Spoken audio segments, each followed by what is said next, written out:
Welcome YouTube to another Air Fryer Tuesday where we cook frozen food in the air fryer. This is DiGiorno pepperoni.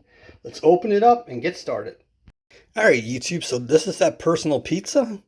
Stick that in there and let's go right to the air fryer. Alright, so we have it in the air fryer. Push it in and we're going to do it for 310 at 4 minutes. And I let this sit in the refrigerator for an hour so it could thaw out. So see you at the plate.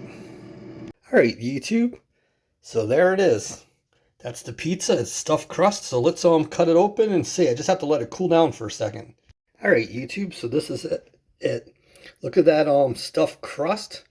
Look how cheesy that came out, and that was in the air fryer. I'll put the directions in the description. And this is Air Fryer Tuesday. Hit the like, subscribe, and there's so much more coming on Tuesdays.